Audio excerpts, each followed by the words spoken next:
principales. Muchas gracias por esa información, Guillermo. Así es, se está trabajando sobre el informe final. El día de hoy se va a ver dos de los proyectos investigados, que es el Hospital Antonio Lorena del Cusco y el proyecto de convenciones de Lima. Vamos a volver entonces a la Comisión de Defensa Nacional en su sesión ordinaria en la sala Miguel Grau. Lo que vamos a hacer en esta comisión, hay que darle un enfoque orientado a la persona humana, ¿no? Me refiero a la persona humana que está vistiendo uniforme de la patria, como los civiles que resultan implicados en las relaciones. En ese sentido, por ejemplo, el tema de la salud, que aquí tanto se ha comentado, tiene que ocupar una prioridad, ¿no? Vamos a programar prontamente una visita a los hospitales y hay que avisarle a los constructores, ¿no?, que están haciendo en el hospital. Vamos a empezar con el de policía, ¿no?, que me parece que es el más urgente, y también tenemos que ver, porque entiendo que esta construcción ha desplazado la escuela de enfermeras de policía, entonces tenemos que buscar un emplazamiento. Yo ya conversé con el general Subiate sobre ese tema, le he sugerido un lugar, vamos a ver si toman algunos pasos en ese sentido. Entonces, nuestra preocupación es que los centros hospitalarios de las Fuerzas Armadas y Policía Nacional estén debidamente equipados, que tengan el personal apropiado, y que así como se tiene que brindar atención de salud a los pacientes, especialmente creo que nos preocupa el tema de los discapacitados como consecuencia de acción de armas, ¿no?, ya sea narcotráfico, terrorismo o delincuencia. En esta misma línea de bienestar del personal, sin duda el tema de las viviendas es muy importante, por eso la sesión de hoy tiene particular interés. Y cuando hablamos de vivienda es a través de los fondos o a través de otros instrumentos que pueden haber en el sistema financiero para poder buscar solución a este tema, ¿no? Que en su momento emitiremos los dictámenes correspondientes respecto a este asunto de la vivienda. En general yo quisiera señalar, especialmente en el tema de seguridad ciudadana, que hoy día está un poco tapado por otro tipo de noticias, pero sin duda no deja de ser el primer tema de preocupación de la opinión pública, de la gente. Estamos viendo todos los días hay problemas de esa naturaleza. Entonces nosotros tenemos que, como dije hace un momento, apoyar la acción policial para que el esfuerzo de la policía sea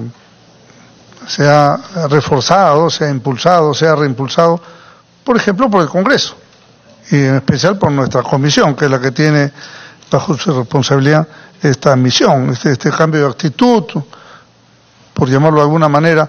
Ojalá dé sus frutos y puedan hacer de nosotros una propuesta que impulse, y lo tomo bajo la ecuación, ¿no? Bienestar del personal, mejor rendimiento de ese personal hacia afuera. En este contexto, por ejemplo, los temas de violencia contra la mujer son también un tema de alta preocupación, porque a veces no todo el personal está culturalmente preparado para atender ese tipo de casos. Entonces, eso nos preocupa, vamos a apoyarlo.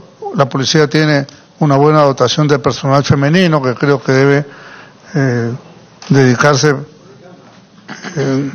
decididamente a este tema para combatir la violencia contra la mujer. Otro tema que nos preocupa es, y vamos a tener que hacer un grupo de trabajo posiblemente y coordinar con la Comisión de Justicia, es las presuntas superposiciones o interferencias que existe entre la acción del Ministerio Público y la Policía Nacional en el marco del Código Procesal Penal. Yo creo que eso es fundamental, porque eso puede traer de hecho trae muchos problemas o poca claridad en la intervención o interferencias mutuas que impiden avanzar. Las Fuerzas Armadas y la Policía Nacional yo creo que deben contar, como seguramente ha pasado en los años anteriores, con nuestra presencia en sus efemérides, en sus actos conmemorativos. Yo creo que eso tiene mucho que ver con el aprecio que la población tiene por las Fuerzas Armadas y por la Policía Nacional. Si es que es un tema, se lo hemos dicho a los señores ministros, y estoy seguro que todos nosotros podremos compartir ese tipo de actividades. Nos preocupa en ese sentido también el tema de licenciados en las Fuerzas Armadas, rondas campesinas, en fin, hay una serie de mecanismos de autodefensa, especialmente en las zonas de que hubo terrorismo. Todo eso no debe ser abandonado, porque muchos de ellos se quejan de que pasado el evento ya quedaron ahí. Entonces, creo que hay que estar atentos a eso. El Braen. El Braen es un tema muy complicado en esta mezcla de narcotráfico y terrorismo, pero sí, yo sin ser experto para nada en el tema, ustedes conocen más que yo el asunto porque han participado varios años de acá, pero uno a simple vista ve que lo que sucede en este lugar, que corresponde a 4 regiones, a 60 y tantas municipalidades, ¿no?, más las dependencias públicas, agricultura, ¿no?, salud, vivienda y el comando militar, policial. Entonces no hay una unidad de comando. Entonces es bien difícil en la sinergia que hay que estructurar, por ejemplo, en hacer una carretera o programas de agua o comunicaciones en la zona. No hay quien estructure bajo un principio de autoridad todo lo que hay que concurrir ahí. Entonces eso da lugar a que haya mucha gente que critica los altos montos que se invierten, todo el personal militar y policial que está y los resultados aparentemente escasos que se dan. Entonces, y de vez en cuando muertos de nuestro lado, ¿no? Eso es lo terrible. Entonces, creo que la unidad de comando, me parece, eso lo tendremos que estructurar en una reunión de trabajo previa antes de traer una propuesta legislativa, si es que eso es lo que corresponde, ¿no?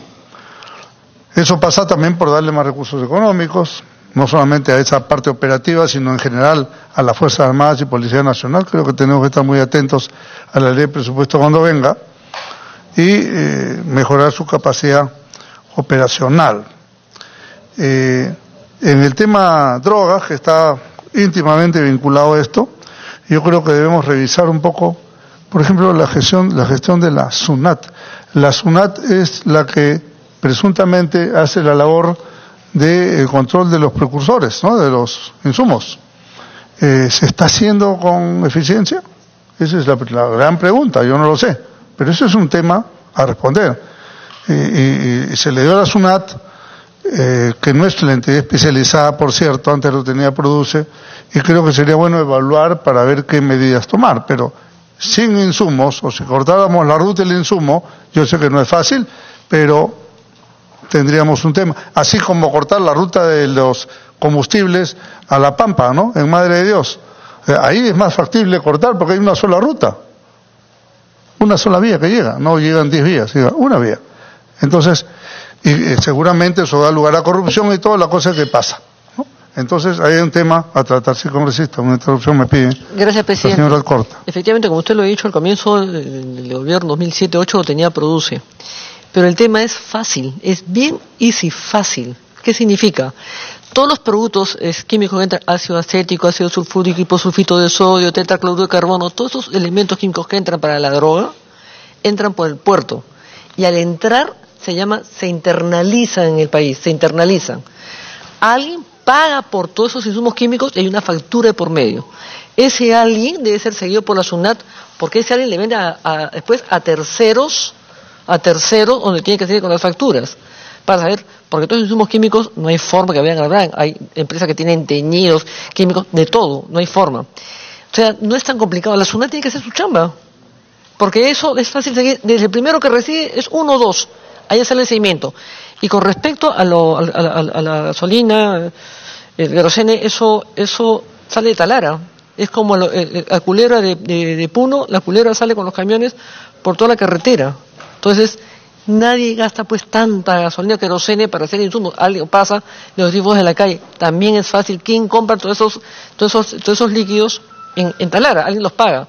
Hacerle seguimiento ahí. El tema es que el narcotráfico paga muy fuerte por el silencio. Ese es el drama. Gracias. Sí, por cierto. Por eso creo que en su momento es una de las recomendaciones que yo quisiera hacer, y me adelanto un poco. Creo que podríamos hacer un pequeño grupo de trabajo sobre cada tema. El tema de drogas es un tema complicado. Teóricamente fácil, pero en la práctica es complicado. Brain es otro tema, ¿no es cierto? Terrorismo es otro tema. Entonces yo creo que aquí hay gente que tiene la suficiente experiencia para colaborar. Entiendo que había un grupo sobre seguridad ciudadana que ha tenido el ministro Octavio Salazar, que tiene gran experiencia en el tema. O sea, podríamos nosotros ir compartiendo y creo que sacaremos frutos en su momento. Bien, este tema de drogas, sin duda, tal como menciono, me parece sumamente importante e implica varias instituciones, no solamente a la SUNAT, ¿no? Bueno, tenemos muchos otros temas, minería ilegal, etcétera. Creo que podremos ir. Voy a obviar una serie de otros comentarios que están acá, en honor al tiempo, y quiero concluir con un par de palabras más.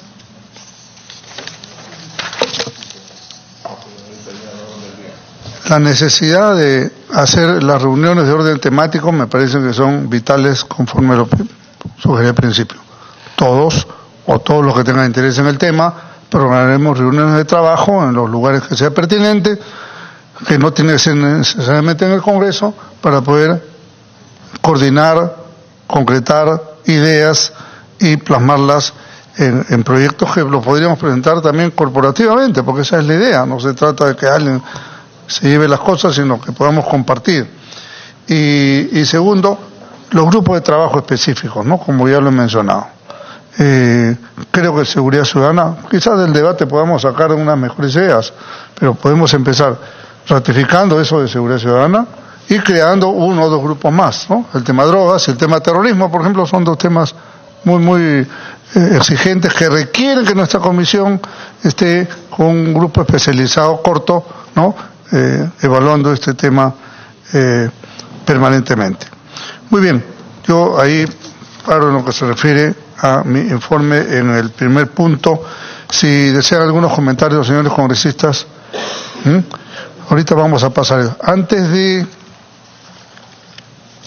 continuar, permítame, porque disculpen la omisión, se incorporó oportunamente a la sesión el congresista César Segura, secretario de la comisión, Elar Melgar, Richard Arce, Miguel Castro, que fue el primero que ingresó, y Villavicencio, que también estuvo hace un momento casi retirado, pero seguramente va a volver. Muy bien. Y sí, lo que pasa es que se había puesto tan lejos que no la reconocí. Bienvenida, señora Letona. Muchas gracias. Es que el rojo... Seguimos. Ya. Ahora sí, en orden nos toca continuar o tomar el tema de los fondos, ¿no? El coronel Bojorquez había hecho una... Coronel, le ruego su intervención, haga un resumen de un par de minutos para poner en autos a los congresistas que llegaron después de su primera intervención, por favor. Con mucho gusto, señor presidente. No, lo que yo comentaba al inicio era que, al menos en el Ejército, el fondo ha venido desde su creación solucionando los problemas de vivienda al personal. Definitivamente esto de acuerdo a las capacidades económicas que tenía, porque si nosotros nos remontamos a 30 años atrás, los sueldos del personal militar eran bajos y por ende el porcentaje del 5% también, ¿no? En esas épocas nosotros no podíamos acceder a créditos bancarios, pero sin embargo el fondo construía y solucionaba de acuerdo a la escala de sueldo de esa época, a tal punto de que los proyectos de vivienda, pues los costos salían a $100 mensuales, $90 mensuales, ¿no? Ahora la situación ha cambiado. Los últimos años, 6 últimos años, los sueldos se han incrementado y definitivamente el fondo se empieza pues también a capitalizar, ¿no? Entonces, en el caso del Ejército, nosotros, por ser la fuerza terrestre, contamos con la especialidad de ingeniería militar. Entonces eso nos permitió a nosotros enfocar ¿no? La manera de solucionar el problema de vivienda mediante construcciones realizadas por los efectivos militares. Y por intermedio esto es pues una administración directa. ¿Qué permitía esto? Que los programas de vivienda sean definitivamente económicos, ¿no? Ahora que nosotros contamos con más recursos, ¿no? Estamos planificando hacer proyectos masivos. Nosotros tenemos para el año 2019, por ejemplo, el proyecto Alameda Rima, que es para técnicos y suboficiales, el cual consta de 800 departamentos. Estos departamentos van a costar 102.000 soles. Entonces, definitivamente, para el sueldo que ellos tienen, este es un precio muy, muy bueno, ¿no?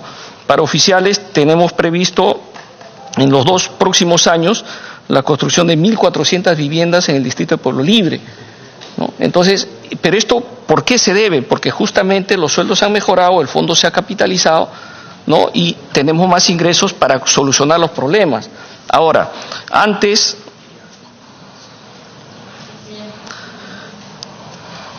Sí, adelante. Gracias, presidente. Disculpe la interrupción, pero quería saber si nos podían entregar la presentación del señor para poderla seguir. Sí, ha traído una versión... No he traído una presentación, solamente traigo algunos datos informativos porque... Ya.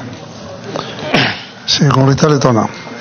Presidente, haciendo mención a lo que vimos en el pleno pasado, en el entendido que ya había un proyecto de ley que regulaba el tema de las viviendas policiales y la necesidad de habilitar la devolución de estos fondos, como en su momento se hizo en el FONAVI, yo le quisiera pedir a usted que, dada la importancia del tema, las personas que asistan a la comisión a informarnos el estado situacional de cada uno de los fondos, nos traigan la data, porque la data es importantísima para poder tomar una decisión y poder discernir entre qué fondo está caminando, qué fondo no tiene la intervención de la Contraloría, qué fondo no ha sufrido problemas de corrupción, como se ha evidenciado en algunos reportajes, y finalmente, cuál es el número de beneficiarios, que es lo que al final creo que ha movido el proyecto de ley de los congresistas Osías Ramírez y Miguel Castro. Nosotros como bancada,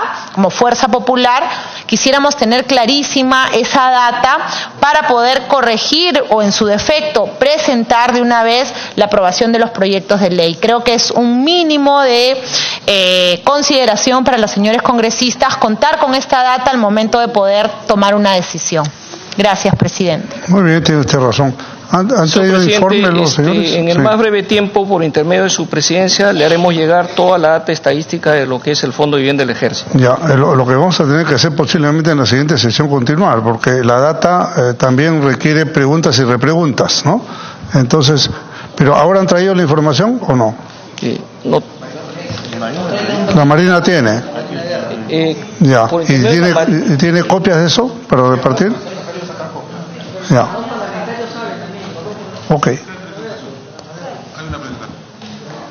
Copias.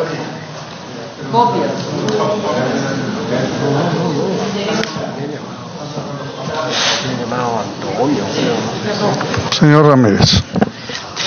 Presidente, yo como autor del proyecto quiero comentarle que en la Comisión de Vivienda el año pasado y en la Comisión de Defensa con el anterior presidente, con el congresista Vázquez, se le citó a los miembros administradores de estos fondos en forma reiterativa y ningunos, salvo la policía, que tuvimos un foro, se hicieron presentes. El resto no, brillaron por su ausencia. Lo que dice el coronel, que los fondos funcionan a la perfección, pues déjeme decir que yo tuve una reunión con su general, comandante general del Ejército, y él me manifestó que estaba en total acuerdo en la devolución de estos fondos, porque era incontrolable, ni él estaba de acuerdo, inclusive se había construido unas viviendas y querían que él vaya a entregar las llaves. Entonces dijo, no hermano, tú anda a entregar las llaves y entrégalo de noche, porque yo no quiero estar en esa entrega, porque estaban mal construidos, ¿no? El comandante general del Ejército, el actual, claro, sí, estudió. Entonces, miren, el quien le habla, como lo dije en la exposición en el pleno, Fui miembro de las Fuerzas Armadas. Fui suboficial del Ejército. Mi promoción va a cumplir 20 años, o bueno, ya cumplió más de 20 años de servicio. Ninguno de ellos ha sido beneficiado de este fondo. Pero sin embargo, les cuentan el 5% de sus haberes en una forma obligatoria.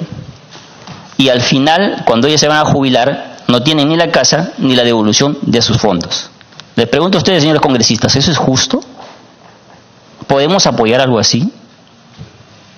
Innumerables reportajes televisivos, periódicos, del mal manejo de estos fondos se han dado, pero han quedado ahí. Ahora, miren, desde el año 2002 hasta la actualidad 2017, 19 proyectos de ley para la devolución de estos fondos, porque algo no funciona bien, pero nunca ha prosperado. Siempre ha quedado, bueno, en las comisiones y ahí ha quedado archivado. Ahí habrá un momento de hacer justicia. De hacer justicia por aquellos soldados que están en el BRAE, por aquellos policías que están en las calles. 2 años trabajando este proyecto de ley. Y lo he hecho de la mano del Ministerio del Interior y el Ministerio de Defensa, recopilando información.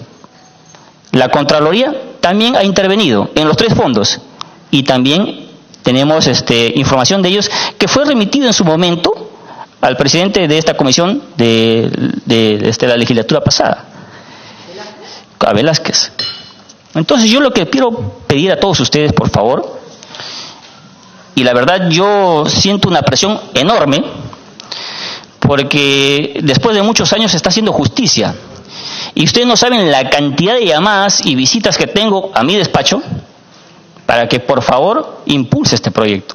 Entonces yo, señor presidente, le quiero pedir celeridad en este proyecto y que el texto sustitutorio que quedó pendiente tomamos consenso y pues no se demore mucho.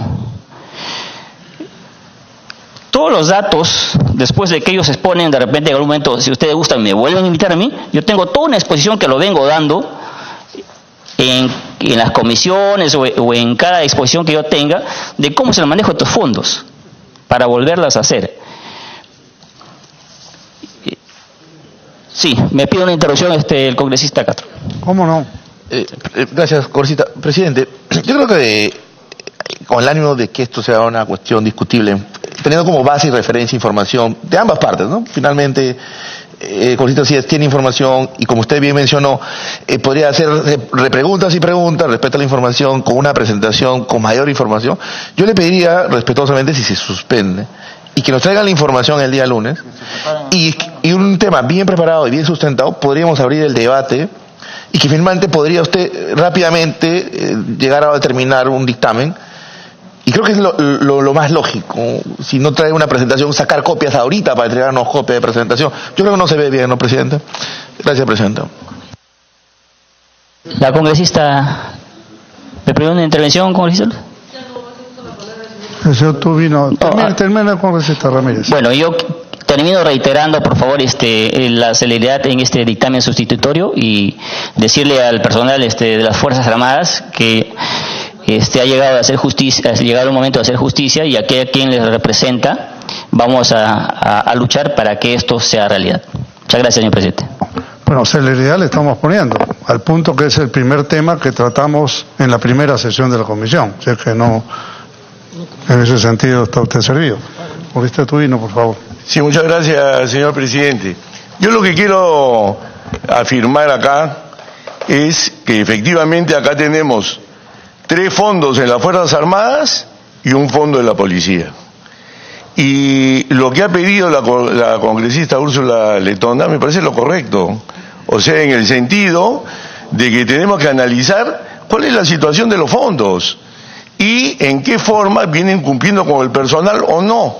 Y entonces, no necesariamente el funcionamiento de un fondo, si no estuviera por gestión de la mejor forma administrado, no tiene que arrastrar a los demás fondos. Entonces es el tema que hay que tener en consideración. Por ejemplo, yo voy a hacer mención a algunos datos. Si hoy día un efectivo de las Fuerzas Armadas, por ejemplo, en este caso yo voy a especificar de la Marina, quiere conseguir un préstamo para vivienda, quiero yo un préstamo de 200.000 soles para una vivienda. Muy bien. Voy al sistema financiero y si yo soy, por ejemplo, un técnico supervisor primero que gano 2.668 soles, que es el máximo grado, más el bono que le dan de 1.300, 3.968 soles. Ya, con eso voy al sistema financiero y el sistema financiero no me presta absolutamente nada, porque con ese sueldo que él recibe no es proclive a ningún préstamo en el sistema financiero. Primer punto importante. Y por otro lado, si pudiera acceder a un préstamo financiero, es siempre superior la tasa al 9%. En el caso de, por ejemplo, el Fondo de Marina, presta al 4.5%. Si yo quiero comprar una casa o un departamento o lo que fuera, yo no pago cuota inicial, no me exige el Fondo de Vivienda de la Marina aportar cuota inicial, sí me exige el sistema financiero. Por otro lado, con el monto que gano, el Fondo de Vivienda, por ejemplo, de Marina, en el máximo grado te puede prestar hasta 600.000 soles. Y en el máximo grado de oficial, 600.000 soles. En el máximo grado de personal subalterno, 210.000 soles. Todo de acuerdo a lo que uno percibe. Si yo fuera con ese monto de lo que gano, si por fin me pudieran prestar en el sistema bancario, Interbank lo máximo que le prestaría al máximo grado de la Marina es 297.000 soles. Interbank, Banco de la Nación, 366.000, Continental, 315.000, pero el Fondo de Marina te da 600.000. Y entonces, y en el personal subalterno, el Fondo de Marina te puede prestar 210.000 soles, si fueras al sistema financiero, Interbank 106.000 soles, Banco de la Nación 130.000 y Continental 112.000. Entonces, acá lo que estamos viendo que es un fondo solidario, pero bien administrado, puede apoyar mucho en lo que es construcción y acceso a la vivienda, que no va a poder acceder el personal a la vivienda si no tiene acceso a un préstamo de esta categoría, con bajo interés. Y eso es lo que se viene haciendo. Por otro lado, decirles que en el Fondo de Marina, en estos últimos años, lo que en 30 años se ha apoyado a 8.742 personas con un monto de 635 millones de soles.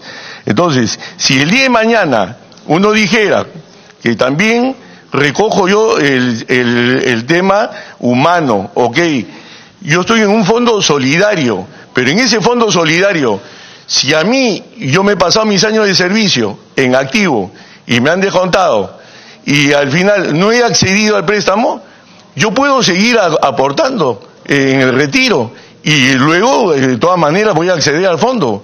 O sea, no es que yo me quede en el aire, o sea, yo puedo acceder al fondo siendo una persona que ya inclusive pasaba el retiro. Ahora, si yo me retiro del fondo cuando he pasado el retiro y ya no quiero seguir aportando, entonces podría darse la situación, pero que el fondo bien administrado sí funciona, y por eso me parece muy bien que analicemos antes de tomar decisiones que puedan afectar la consecución de una vivienda para el personal de las Fuerzas Armadas y de la Policía, analicemos su situación financiera ahora y no actuemos con el corazón basado en un sentimiento sin tecnicismos. Gracias. Sí, congresista Salazar. Muchas gracias. Creo que ahí entraremos a la... Muchas gracias, señor presidente. Considero yo que hay que escuchar primeramente, por favor, y que todos y cada uno, como ya se ha dicho, que traigan toda la información con la finalidad que se pueda ilustrar a todos y cada uno de los integrantes de la comisión. Yo creo que por ahí, presidente, deberíamos empezar para darle orden al tema y que ellos tengan la oportunidad de poder expresarse a efectos de que confirmamos lo que pueda decir el presidente el congresista Ramírez, que ha presentado este proyecto de ley, y puedan, obviamente, o si no, en todo caso, darle la razón a quien la tenga.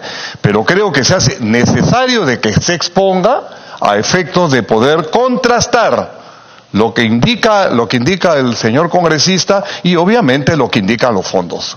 Eso es todo, presidente. Muchas gracias. Vamos a ir agotando el debate.